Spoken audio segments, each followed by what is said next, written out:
He's the chair of the Department of Cell Biology and Physiology at WashU, Washington University School of Medicine. And that's, David is right here. I'm going to invite him to step in and to begin the moderating, and also to introduce the other two guests with us. All right, well, thank you, Keith. Well, welcome, everybody. I've already been introduced, so let me just introduce our two panelists with us today. We have Dr. Sean Whelan, who's the chair of microbiology at Washington University and just started in that position earlier this year and has been trial by fire. And also Dr. Mitch Botney, who's at Missouri Baptist in critical care pulmonary unit, and obviously a real expert in how we treat these sort of outbreaks and diseases. So if I can just have each of you say just a little bit about your background. Dr. Whelan?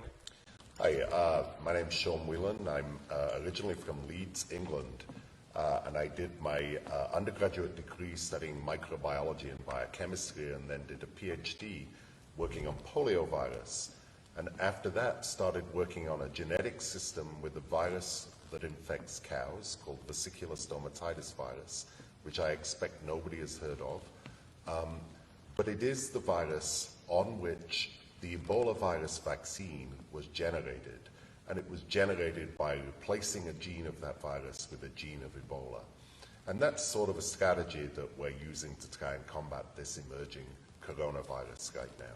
And that's been a theme of my work. I was a professor at Harvard Medical School for 18 years and started at WashU as chair of the Molecular Microbiology Department in January of this year. Thank you, Dr. Whelan. Dr. Botney?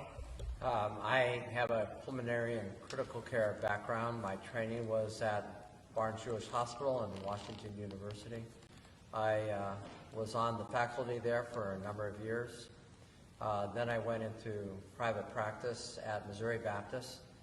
And currently I'm the chief medical officer at the hospital, so I have both a clinical background and in terms of these times of emergent diseases, I have an emerging administrative background. So I can address some of the issues as it applies to how we're approaching the treatment of disease at the hospital as well. All right, thank you. I think before we get started with some of the description from the panel, I just wanted to get us up to date. I was just told there's 27,004 cases now confirmed in the United States. That's up from 13,000 on Thursday evening, which means it's doubling in the United States every 2.5 days. This is very consistent with what we've seen everywhere else in the world. Hopefully, if the physical distancing and other things that we're doing to try to prevent the spread of virus is working, over the next week we'll see this fall off, the doubling time slow down. But if not, by next Sunday we'll expect over 200,000 cases. And by 2 weeks, under 2 weeks, we'll have over 1 million cases. And you can do a little back of the envelope calculation and find out when there's 1 million cases in the United States, it's when the hospital system breaks. So these next 2 weeks are absolutely critical to minimize the spread as much as we can. And this is why I think you're seeing public officials really get it and go into things like stay-at-home orders. And whenever we do these sort of things, not only on ourselves, but when we go to stores, distance yourself from other people, use hand sanitizer. We have hand sanitizer pretty much within reach of all of us here today. Wash your hands often is one of the best things you can do. I think every medical professional would tell you always washing your hands is always one of the best things you can do, but in this case, really is. And so I think that's sort of sets the stage for where we are right now. I'd like to start with Dr. Botney, who's going to tell us a little bit about the biology of the coronavirus and a little bit about how the hospitals are dealing with it. Okay. So the coronavirus is a respiratory pathogen, and by that I mean that the mode of transmission basically is into the lungs by the air you're breathing in. And so that gives you some sense of what the mode of transmission is in detail. If you're walking down the street and somebody has a cough and they cough in your direction, but you're just casually walking right past them, the chances of you getting that cold is it's almost infinitesimally small because you just don't have enough of an exposure. So when we're talking about this, we're still seeing the same kind of mechanics of transmission. And so when we talk about having a short duration of exposure and a big distance away from other people, the social distancing that we're all talking about, those are really effective in terms of removing yourself from the area that will allow you to get infected from that other person. So the rule of droplets, the transmission is through droplets that you cough out. And if those droplets have a certain weight, they'll fall to the ground. If you're outside that radius, then you're outside the radius of exposure. And if you stay in that social distance area, outside that area of exposure, you are basically going to be pretty safe from the exposure. The shorter the duration of the exposure, again, the less chance. When you add those together, then it's very unlikely if you just have a very short interaction with somebody and you're outside the radius of exposure that you're going to get that transmission. And that's where all these public health measures are coming from. There are other ways that you can get it, but the primary way of transmission is through the droplets and transmission by inhaling those droplets. If you don't inhale them, you're not going to get the disease, basically. The epidemiology, I'm going to cover it a little bit. We have an 80-25 rule.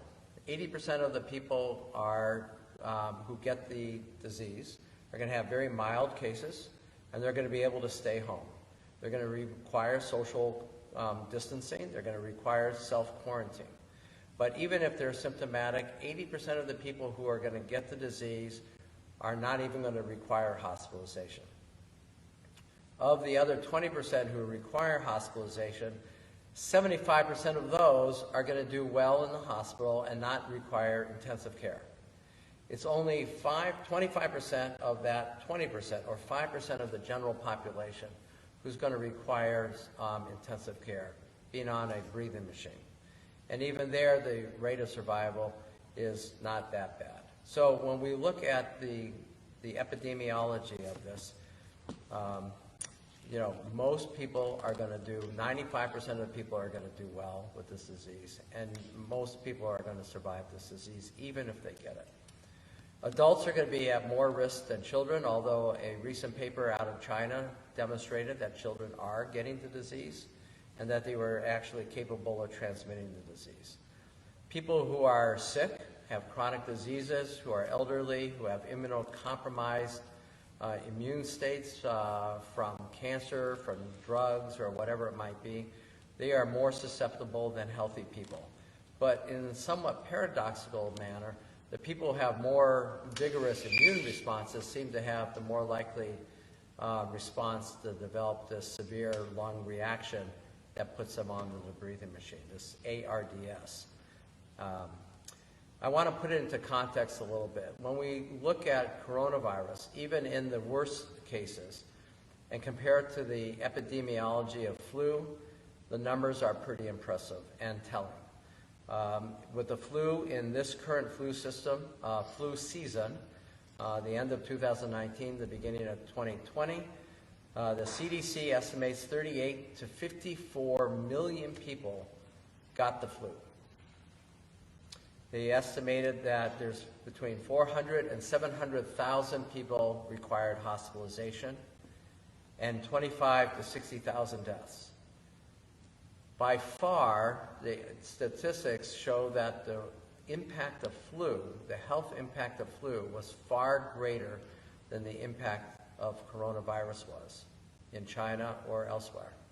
So I just want to put it into context, because a large part of what we're dealing with in the hospital and in society is the fear factor, because it's an unknown disease. We don't know how it's transmitted very well, most people. And we don't really know a lot about how to prevent it yet, and we don't have treatments. And so there's a large fear factor. So I just wanted to put it into context in relationship to something that we do know that's a very similar disease, such as the flu. Dr. Piston talked about the number of people in the country with COVID positive testing, 26,000. There's been over, according to the Johns Hopkins site, a little bit over 300 deaths so far in the United States, And as of yesterday, there were 3 deaths in Missouri.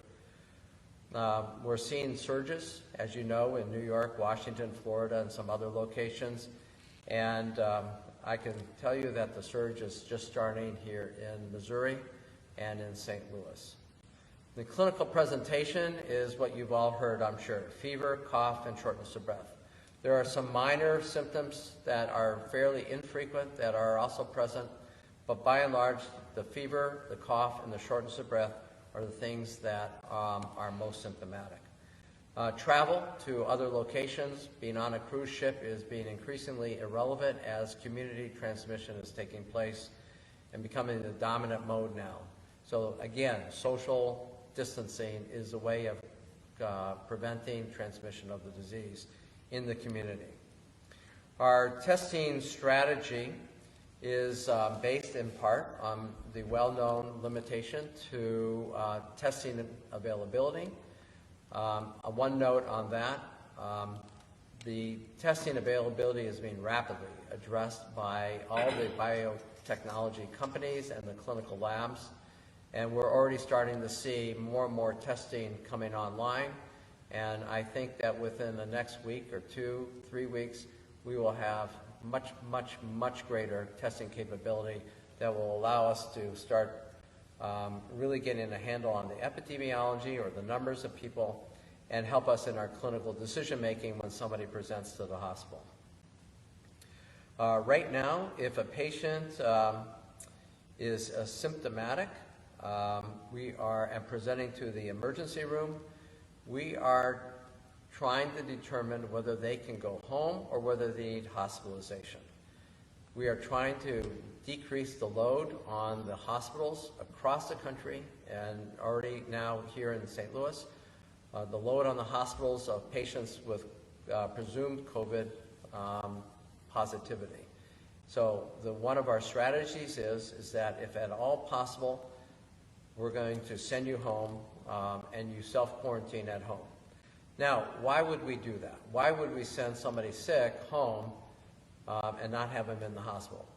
2 reasons. One is the 80-25 rule. 80% of the people are going to be asymptomatic or not very symptomatic.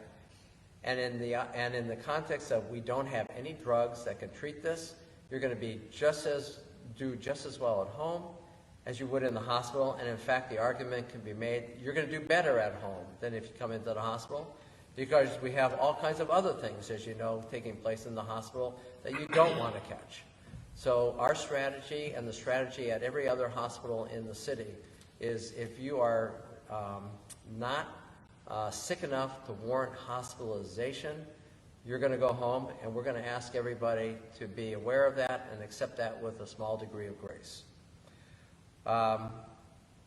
We are undergoing changes in the way we are testing, and you may find that in New York City, if you are symptomatic, but you don't require hospitalization, they are no longer even testing you. Why? Because you're going to get the same test, same treatment if you are COVID positive or COVID negative. You're going to go home and recover and let the body just heal itself. It's only those people who are coming into the hospital that they are testing, and that we probably will adopt the same strategy in the near future here in Missouri. And the reason why we want to test people coming into the hospital is we want to segregate those patients who are COVID positive or at risk of being COVID positive from those people who are not COVID positive. And that's a public health measure as well. We want to protect our employees in the hospital from being unexpectedly exposed to COVID. So anybody who has a suspicion of having COVID is going to a COVID ward, getting tested, and if they rule out, then they're going to be transferred back to a non-COVID ward. That testing is subject to change, as is everything else with COVID right now, because the situation is changing so rapidly. Treatment, as I said, is supportive. We're going to make sure you stay hydrated. We're going to make sure you get enough oxygen if you come into the hospital.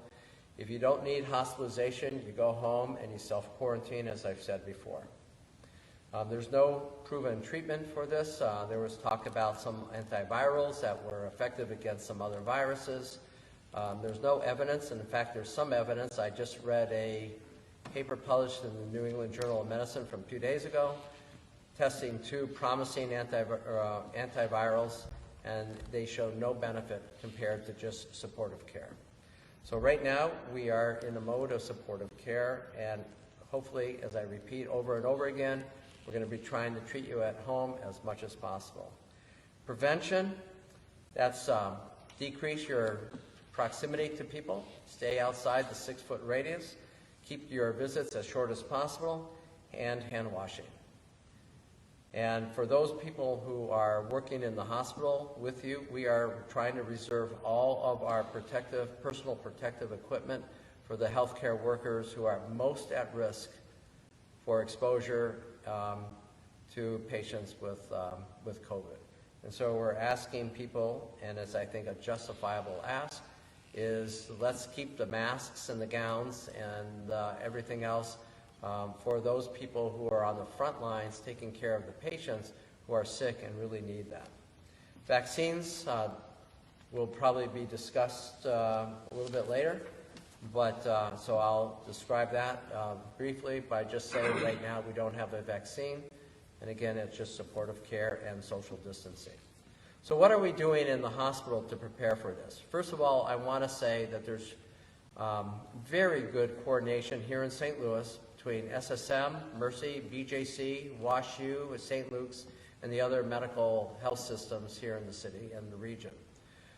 Within BJC, we have a coordinated approach that's being organized by an incident command center that's being run by BJC at the corporate level, as well as an incident command center within each hospital.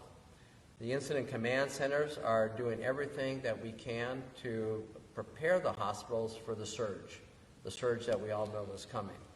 We are canceling elective surgeries. You probably have already heard about that through an announcement by all the hospital systems putting out a statement that all elective surgeries are now being canceled for the next 8 weeks. We are reorganizing and redeploying nurses and the physicians, as well as other workers in the hospitals to best treat and take care of patients in the hospital. We are, as I said before, dividing the hospital and every other hospital into COVID wards and non-COVID wards and COVID ICUs and non-COVID ICUs. Our supply chains are doing their best to procure the testing equipment, the personal protective equipment, and everything else that we need to take care of patients. And so far, we're not seeing a shortage here in St. Louis. We are doing everything we can to protect people. So everybody coming into the hospitals in the city are now being screened. And in fact, all the hospitals now are restricting visitors into the hospital. Except for some extenuating circumstances, such as a spouse or a significant other of a pregnant woman delivering, we're not allowing visitors into the hospital. We're encouraging everybody to work at home. We are conducting virtual meetings, as you see right here. And even when we're having meetings, you'll see that David and Sean and I are at the appropriate social distances. And we are continuing our medical care for people with chronic diseases in the offices. A lot of those offices have switched to virtual care, so you are calling in on your cell phone or an iPad, or just a telephone, and the doctors are taking care of you without actually seeing you in person. And it's you may see that continue after we pass through this COVID, because it's actually working quite well, and people are really liking that mode of visiting the doctor. But we are doing in-person screenings if somebody needs to be seen. But when you come into the office, no matter where it is in the city, you're going to be screened as if you are entering into a hospital. And so I think we're well on the way to preparing the hospital system for taking care of patients both in the hospital and continuing with routine care in the offices and in the hospital as necessary. So That's it. Well, thank you very much. So I think we'll move on now to Dr. Whelan, who's going to tell us a little bit about vaccine development and treatment development. And maybe you can tell us a little bit about where the world is in terms of vaccine, and then focus on what's going on here at Washington University. Great. Yeah. Thank you, David. Thank you. We're going to need some medical interventions, drugs and vaccines to combat this virus ultimately. Even public health measures controlling this virus will just result in a temporary containment of the virus, and the virus will start to appear again in the community as soon as social distancing methods are lifted and the outbreak is under control. There's so much virus out there in the community, it's very difficult to see how the public health control measures alone are going to solve this problem. They certainly have solved problems like this in the past, but what we really need are to develop countermeasures, drugs and vaccines to combat this infection. To put vaccines into context, vaccines have been around for a very long time. One of the earliest vaccines that was developed was by Pasteur with a rabies vaccine that he gave to a young boy who'd been bitten by a rabid dog and protected that young boy against being infected with rabies. And before that, with smallpox, Edward Jenner in the United Kingdom vaccinated people with cowpox. And there's examples going back over history of a process called variolation, which was to take the skin lesions of patients with smallpox and inhale them as a way of sort of inducing an immune response that could protect you against infection. So vaccination is a strategy that works well and has resulted in the eradication of 2 viruses from the globe to date. One is smallpox, which was eradicated in 1980, and the second is actually a virus that infects cattle called rinderpest virus, which is a little bit similar and related to measles infection, which we haven't been able to eradicate from the globe yet, but for which we have a good vaccine. So the process of developing a vaccine is a time-consuming and lengthy research enterprise. There are many different strategies that we can use to develop vaccines. You've probably heard about several on the news over the past few weeks that are in the process of being tested for this virus. One that has already started a clinical trial here in the United States is a nucleic acid-based vaccine, an RNA-based vaccine. So in order to make protein in your cells, you need to go from your DNA into RNA and then to make protein. A company called Moderna has taken a piece of RNA that encodes the coat protein of this virus, SARS, so the molecule on the surface of SARS-CoV-2, that is important for getting that virus into cells. And normally we would expect that antibodies that recognize that surface protein would be protective against infection. And so the goal of this Moderna-based trial is to take that RNA that encodes that protein, put it into humans. The humans will make the protein. They won't make coronavirus, they'll make this protein of coronavirus, and their immune system will start generating antibodies to that protein. And the hope is that those antibodies will protect against infection. So implicit in that approach is the assumption, which may or may not be correct, that neutralizing antibodies will protect us against infection. So that's one strategy that is being tested. There are other strategies that are variants of that same strategy, and that's to use different viruses that we know have also been successful as vaccines. I'm aware of several viral vectored, is the term that we use in the business, viral vectored vaccines. So people are taking a causative agent of the common cold, an adenovirus, and generating an adenovirus variant that expresses this portion of coronavirus, and using that as an immunogen to try and elicit the production of antibodies, which are the molecules that we hope protect against infection. There are measles-based versions, vaccine vectors, that are also being tested to do the same thing. So measles, we have a wonderful vaccine. There are some vaccine compliance issues, but we have a wonderful vaccine that protects against measles infection and that has been safely used since 1967. And so it's possible to genetically engineer measles to express, in addition to the measles proteins, this surface protein of this coronavirus. And that measles chimeric virus is being evaluated as a vaccine candidate in experiments that are happening that are funded by a large multinational collaborative, the Center for Epidemic Preparedness, and the Pasteur Institute and investigators at Pittsburgh. Here at Washington University in St. Louis, I'm aware of two different vectored approaches towards vaccine development.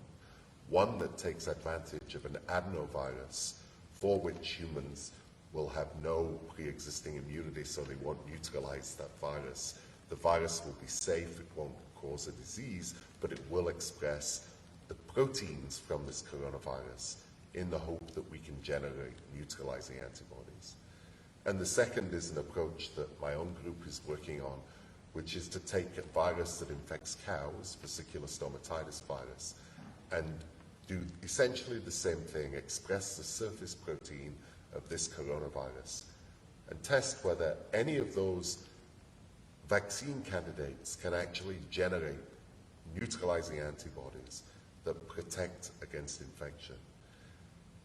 That process takes several months of time, and once the results from those studies are available, in order to begin to think about if something does demonstrate efficacy, to begin to develop something as a potential vaccine, it would need to be regenerated and manufactured under good manufacturing conditions so that it can then undergo safety testing in human volunteers, and after safety testing, efficacy testing in human volunteers.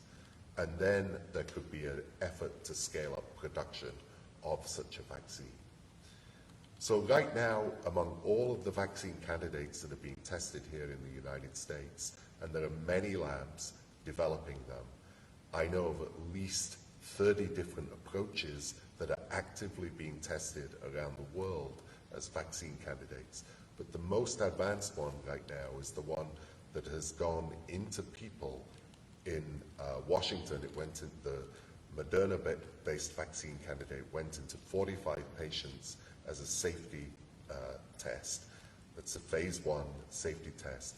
And depending on the outcome of those studies, then a phase 2 trial will happen, and depending on the outcome of those, a phase 3 trial will happen. So this vaccine candidate is currently the most advanced along its testing path for people. And the process before we could have a vaccine, even if everything works here, it's going to take 12 to 18 months from now before there would be a vaccine. That's the most advanced current candidate.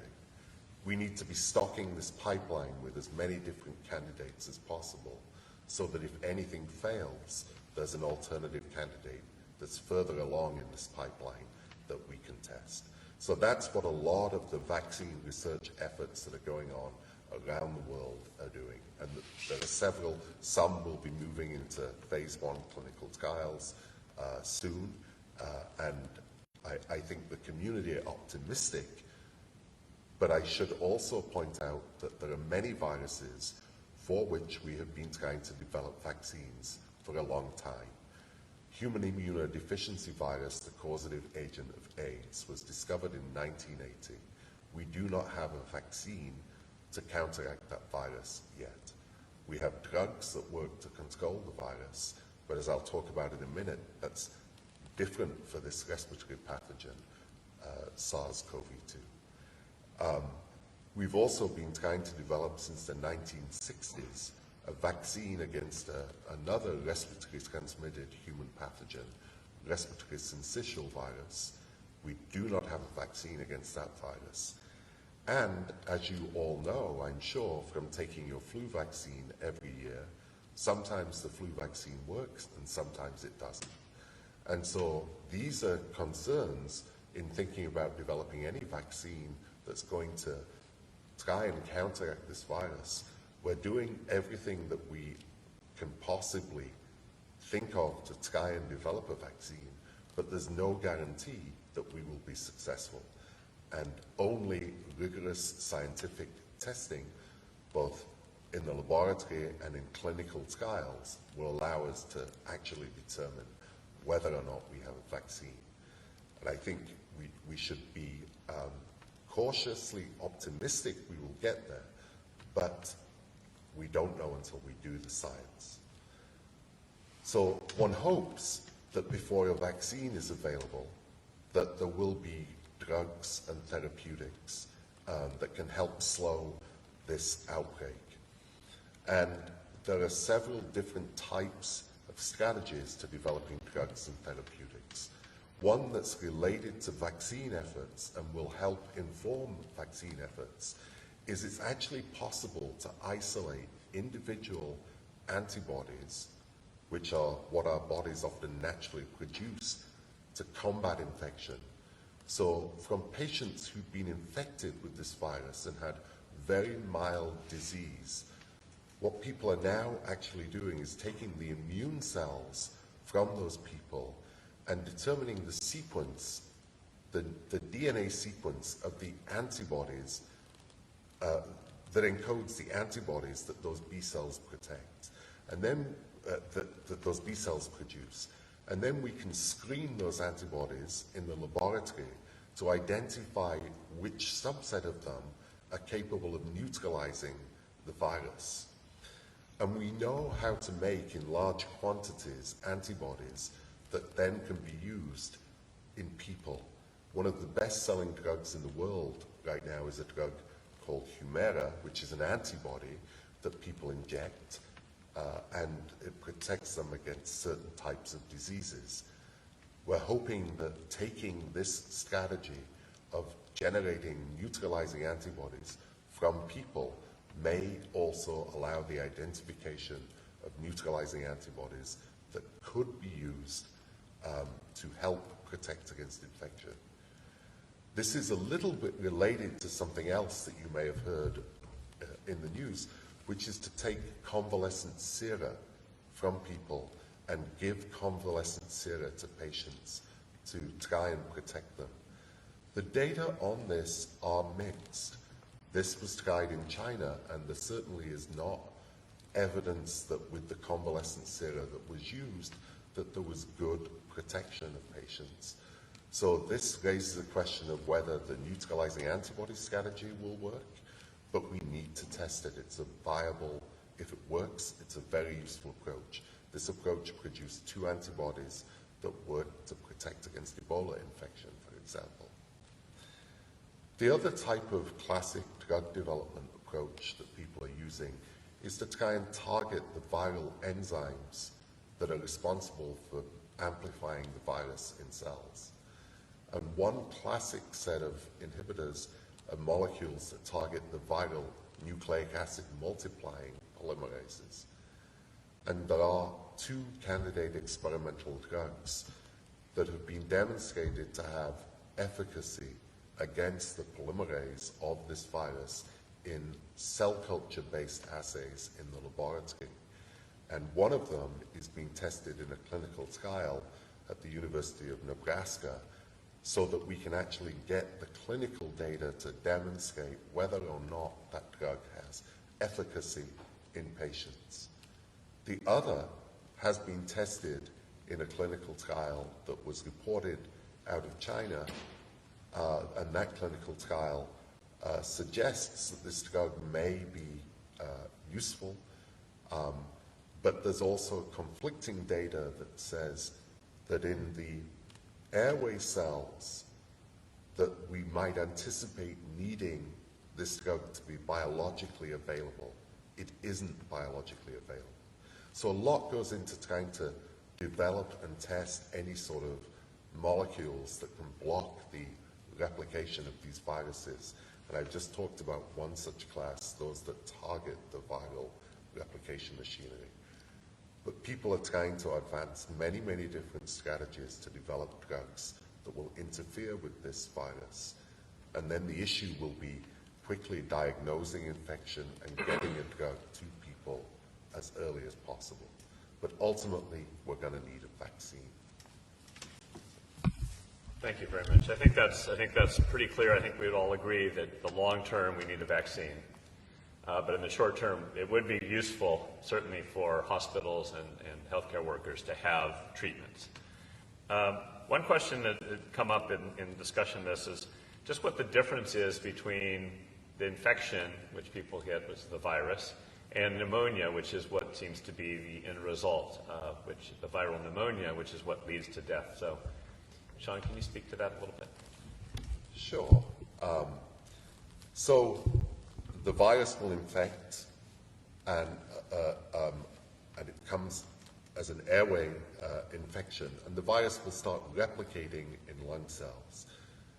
The immune response, in an effort to try and counteract this viral infection, will see that there's been an attack and basically do everything it can to attack this infection. And that can lead to also damage, too, by being overactive, and it can lead to the accumulation of fluid in the lungs and also damage to the airway. And so the virus itself is inducing this pneumonia that is causing this damage. In the case of influenza, pneumonia is often associated with secondary bacterial infection. Please correct me if I'm wrong, but in the case of this virus infection, the disease seems to be associated with viral-induced pneumonia in the lung. Is that? Yeah, right. So if I could backtrack just a little bit, pneumonia is just a generic term for an infection of the lung. That could be a viral pneumonia, as we're dealing with here. That could be a bacterial pneumonia, such as staph or strep. It could be a fungal infection. It could be tuberculosis causing pneumonia. So it's just a generic term, and to get greater specificity, you really have to specify what kind of agent is causing the pneumonia, because the strategies for treating tuberculosis are obviously different than the strategy for treating strep, or hopefully the strategy that we'll have for treating this viral pneumonia. In the case of influenza, yes, it was well known that staph and strep were secondary infections, taking advantage of the weakened structure of the lungs induced by the damage from the viral infection, the viral pneumonia. We haven't gotten that much clinical information back yet from China, which is our main source of information right now, but there didn't seem to be a lot of secondary infections after people were recovering from coronavirus and then getting a second infection. The caveat, since we're talking a lot about caveats as it applies to vaccine development, the caveat was almost all those patients were also getting antibacterials at the same time. So the lack of a second infection occurring is possibly due to the fact that for some reason the lung isn't getting that kind of same susceptibility that you get with a staph infection after influenza, or it could be that it was prevented from actually developing because all these patients with coronavirus were also getting the antibiotic. So again, there's a lot of uncertainty there, and it takes time to just sort these kinds of questions out. Does that answer the question? Yeah, I think that's a good description for people. One of the other things that came up was just about the testing. I mean, a lot of people are asking about testing. You mentioned that the hospital, you're going to start to really focus on testing, more focused testing. What about the idea of the tests were really available, having widespread testing? There was an article in the New York Times yesterday arguing that widespread testing and focused physical separation would be a better strategy than what we're doing now, which is this large-scale physical social distancing. Is there any thought about that in the hospital? Not only is there a lot of thought, there's a lot of discussion. The basic problem is we don't have availability of testing. So you have a resource-limited situation, and you're trying to do the best you can in that situation. So right now, we're trying to target who we're going to test because we don't want to run out of reagents. We don't want to run out of testing equipment and things like that and waste our valuable resource, because it is limited, it's valuable, on people who don't necessarily have a high enough suspicion for the test, or that we're not going to do anything regardless of what the result is. So if you're not going to change your oil, does it really matter whether you know whether the oil is running a little bit low or not if you're not ever going to bother changing your oil? That's probably a terrible example, but the idea is if you're not going to do anything with the result, why test? And right now, we're not going to test people if we're sending them home because we don't have a treatment for them anyways. So we're targeting. Now, in the best case scenario where I had unlimited resources in terms of testing, I would love to have far more testing available and then actually adopt that focused strategy. Dave, you've got COVID positive test. You need to stay home, and we're going to put a drone over your house to make sure that you're staying home. Sean, you're COVID negative. You're free to go wherever you want. Okay? Right now, we don't have that capability. So I think that's an important point to make, that hopefully we'll be able to move towards that as more testing becomes available. While these are very good ideas out there in the epidemiology world right now, we do not have the means to implement them. I might also add that no matter how good these tests are, one has to think about what a negative result really means. And a negative result may simply be, it's always below a certain limit, a threshold of detection, but a negative result may simply be that the swab that was taken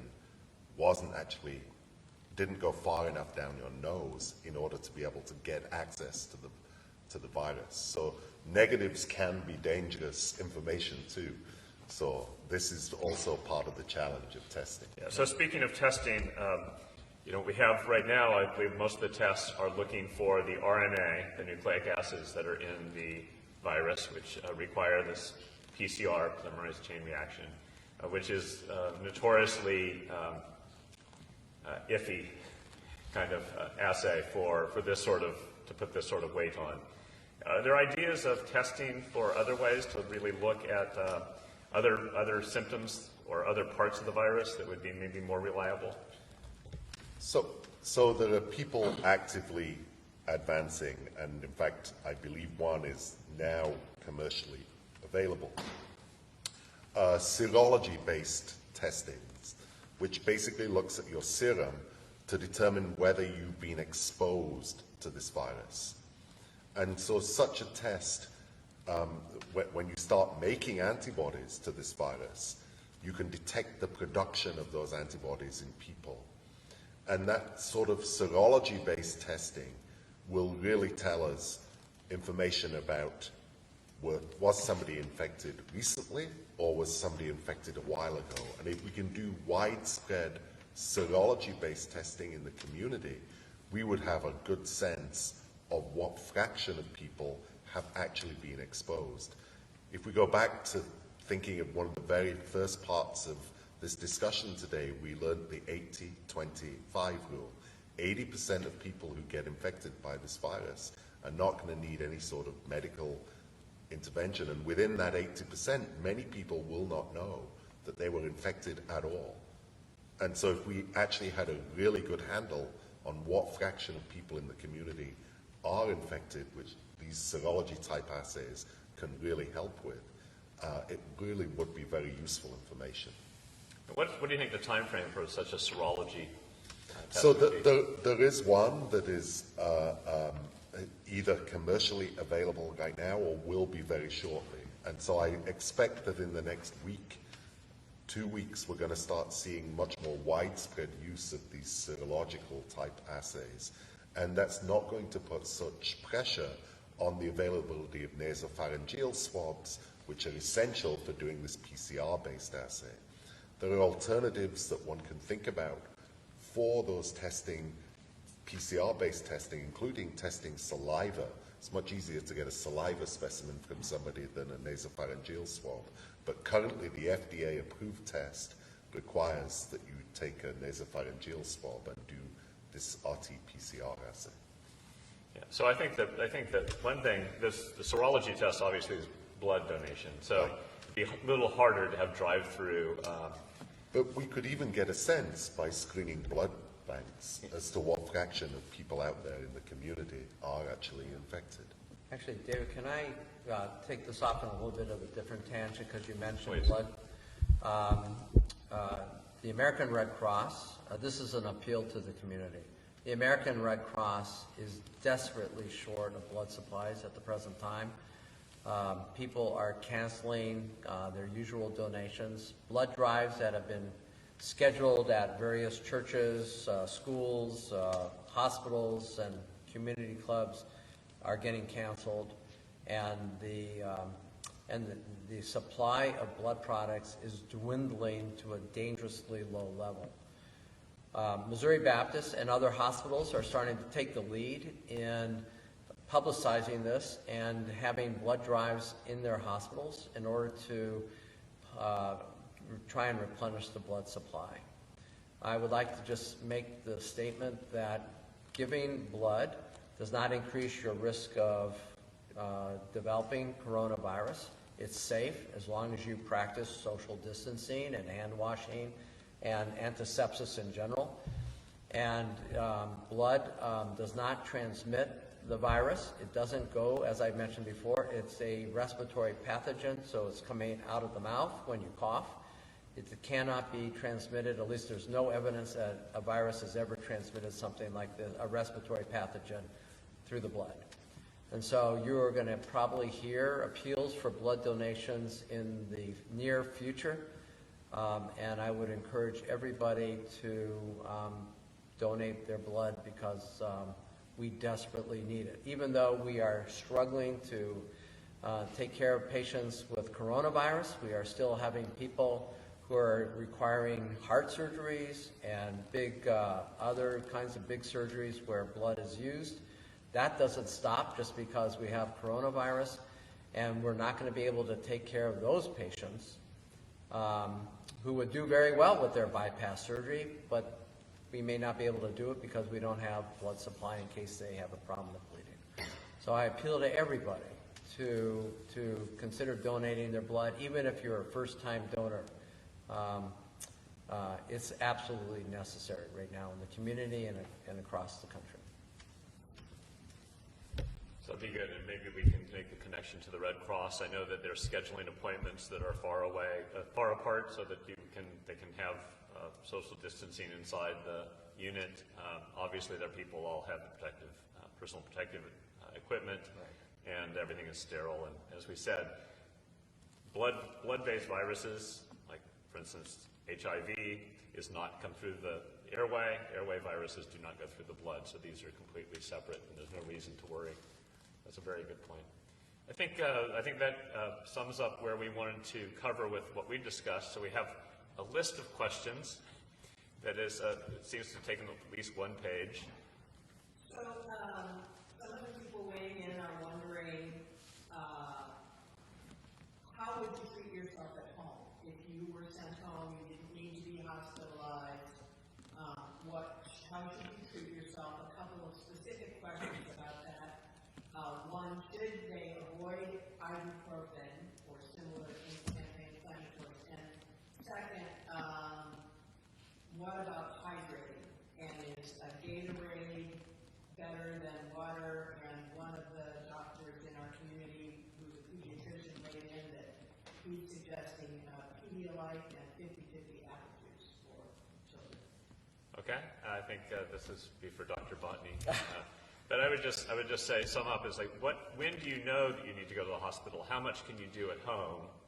that I think would really help the healthcare system if a lot of these people weren't coming in, that you can only send home anyway. So perhaps if you can give us some guidelines. Well, I think people are sort of behaving as they would have if they got the flu.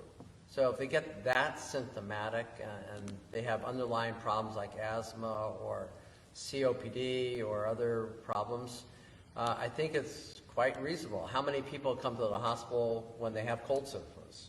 So you're going to see a spectrum of symptoms, and I think it's really hard for me to say if you have 50% of this and 40% of that, that adds up to coming to the hospital. I think, again, individual judgment and wisdom is the best policy here based on your own personal experience. If you feel like you're getting too sick, then you probably need to come to the hospital.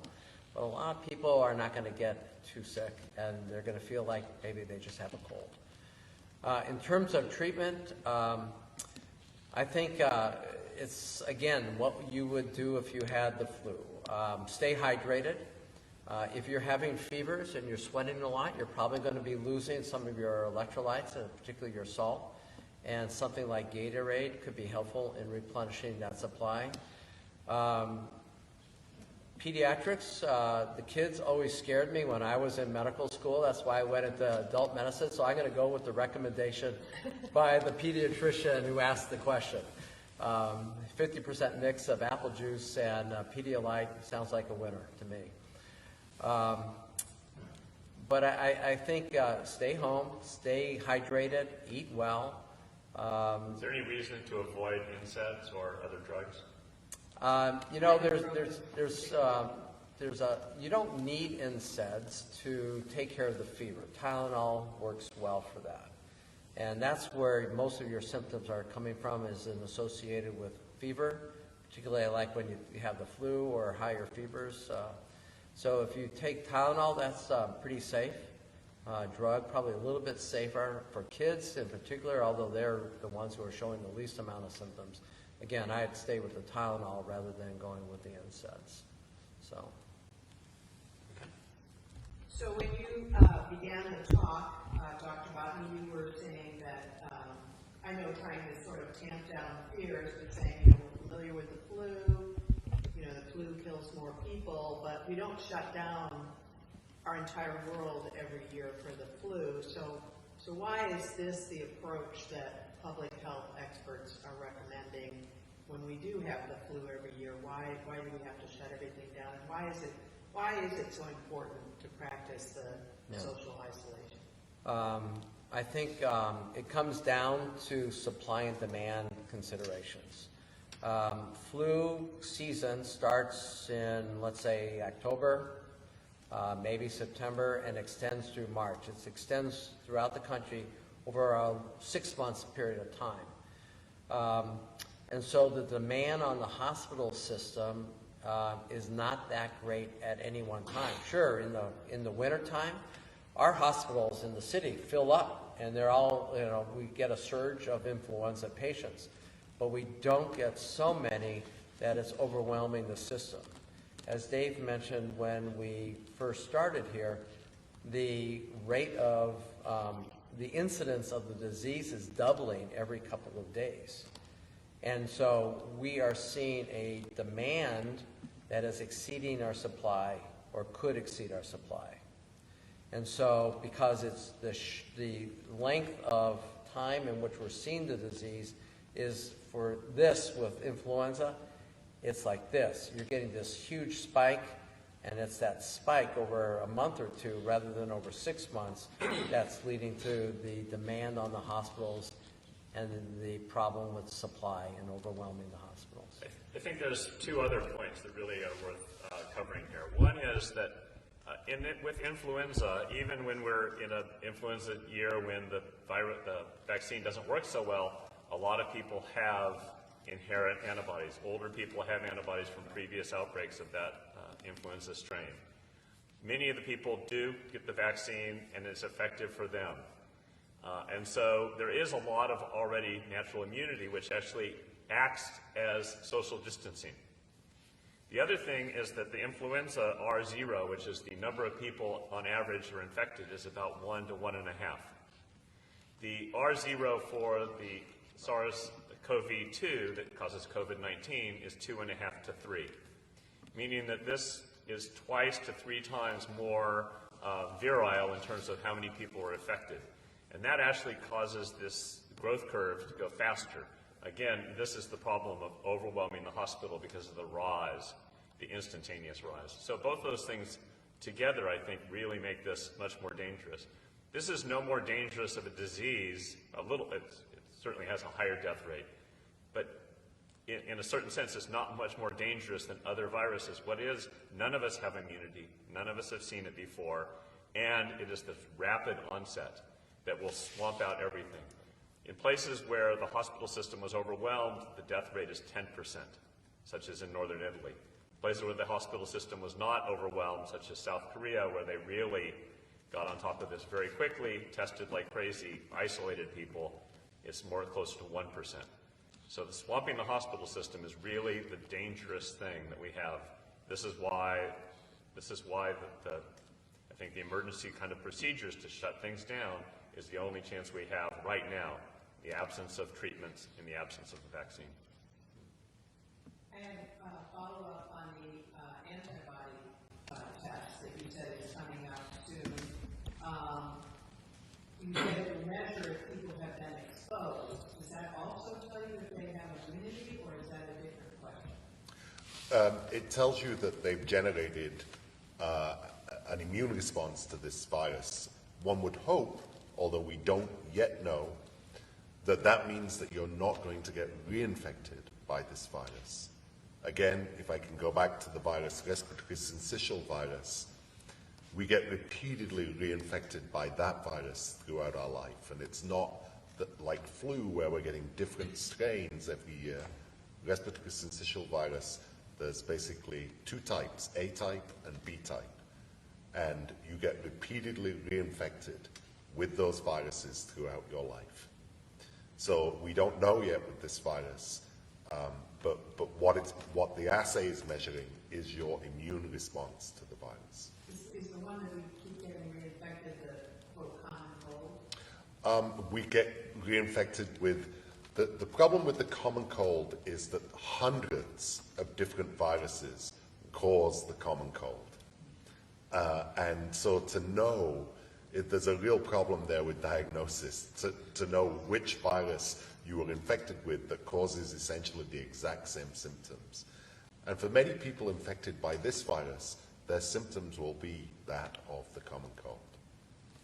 We have an ER doctor who is a member, Christy Holland, who texted in that in her department, and I apologize, I don't know what hospital she's with, but they are not using any ibuprofen right now. They said there's conflicting messages about that severity. So let me, in case people didn't hear at home, there's a text in from an ER doc who's a member of our community who said that at her hospital they are not recommending any ibuprofen, or that would, I assume, mean any other NSAIDs such as naproxen or Aleve, or I don't remember what all the brand names are, but any of the non-steroidal anti-inflammatories, I guess would include even aspirin, that recommend Tylenol, which Dr. Botney already said is the safer option. And I did have one person who had a question about a specific medication, and she may need to speak to her personal physician, but she asked about the medicines meloxicam and Whelan. Do you know, are you familiar with those? They fall into the non-steroidal class, and I would just have her refer to her own personal physician. Okay, all right. I think that's really the result of the last of, that covers most of, one question, one office was shutting off their water. I don't know if it was just the drinking fountains or all water. There was concern that this could be spread through the water. That's not the case. Yeah. Right? I think there's no evidence. It's the same thing as what we said with the blood-borne pathogens. They don't go through respiratory. The pathogens that are the GI tract, such as rotavirus, do not go through the blood or through the respiratory. the viruses specialize in one kind of cell type that they're hitting, and so I would not think there was any chance. There's a lot of viral RNA in the stool of yeah. patients, but not evidence of infectious virus. The strategy, though, may be not that they're concerned with transmission through the water, but by people touching the handle and pushing the button, and then getting that virus on their hands, and then the virus survives on inert surfaces up to for several hours, and in some cases a couple days, and that's where the frequent hand washing advice is coming from, and disinfecting. So in order to dissuade people from, touching a surface that somebody right before used the drinking fountain had COVID, they're just turning off the water so nobody will touch that surface.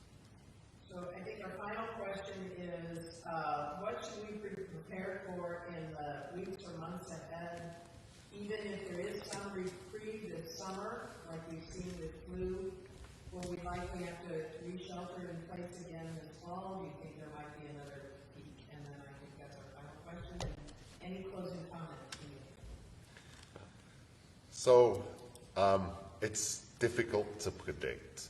I suspect that we are going to have to adjust our lives until this virus is either so widely distributed in the community that social distancing is no longer an effective preventative measure, or we have an intervention. And what we will get to one of those situations. I don't know which one will come first. One hopes that we have an intervention quickly, but we will get to a state where either everybody that can be infected is infected, in which case social distance is no longer effective, or we have something that interferes with the replication of this virus. And then we may see blips down the road, which will still continue to demand that we develop a drug or a vaccine, even after everybody's been infected with this virus. I will just say that I think there's no reason to believe there'll be reprieve during the summer. Australia has exactly the same curve as we have, and they're in the middle of their summer. Yep. There's no reason to believe that this kind of coronavirus would be seasonal. And in fact, I think there's a lot of reason if it was seasonal and people went away from it, that this is not something we want coming back year after year after year. I think hopefully we will have better tests so we can isolate people in more sensible ways than just everybody isolating. Hopefully we will have some interventions that will allow us to treat people, especially the most vulnerable among us, be able to do better treatments, maybe even some prophylaxis, short-term prophylaxis. And certainly, hopefully, we will have a vaccine, but these things will all take some time. It's not going to happen over the next 2 weeks, and as I said at the beginning, I think the next 2 weeks are really critical. Is this kind of physical distancing from everybody going to be important in the long run? We won't be able to keep it up in the long run. It's just not, humans are social animals. I read an article about we should call this physical distancing, not social distancing. I thought that made a lot of sense. We can still be social via Zoom for a little while, but in the long run, this isn't going to be tenable for society. So we need to continue to do the work. We've shut down most of the research labs at Washington University, but none of the ones that are COVID-related or emergent disease-related that would really potentially help this right now. And I think we're going to see more people going into this sort of field for research. So hopefully next time it'll move a little bit faster. But I think I would just say that I know what's going to happen over the next day, probably, from the epidemiology. I do not know what our social distancing is going to look like in the results. We could see 5 days from now a downturn and not have the explosion of cases that we're predicting right now. But it's just not, it's impossible to know. Any other closing comments? I saw this morning, actually, that the governor of the state of New York was chastising New Yorkers for not enacting physical distancing and for hanging out in all of the parks of the city in distances that were absolutely not compliant with being 6 feet apart. And I think it's really, really hard for people, because we are social, to enact this physical distancing. And because it seems remote, if you're of a certain age, that you're unlikely to have severe disease. And that's exactly the wrong thing for us to do. We do need to enact physical distancing. It's really challenging. And so I think you're right.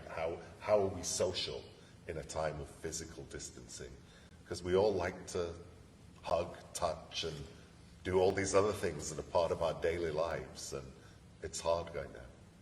So, Dr. Botney, I think as the medical expert, you should get the last word here.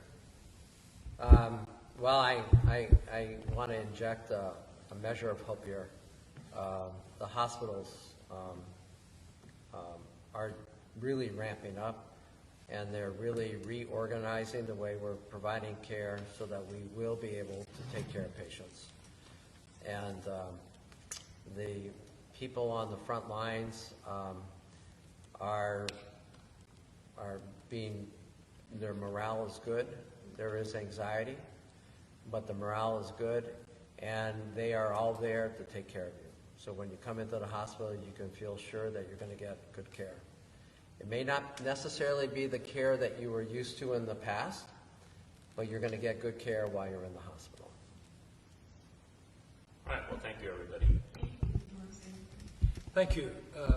These guests that have come, Dr. Botney and Dr. Whelan, Dr. Piston, thank you for being with us today to help us to hear from your perspective of how you see this, this process going through our communities.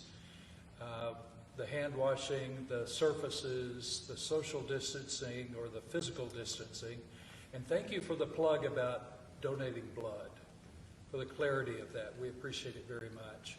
We will continue to communicate with our congregation, our community, through this format in Facebook, through our website, and with targeted emails. So thank you for joining us for this hour.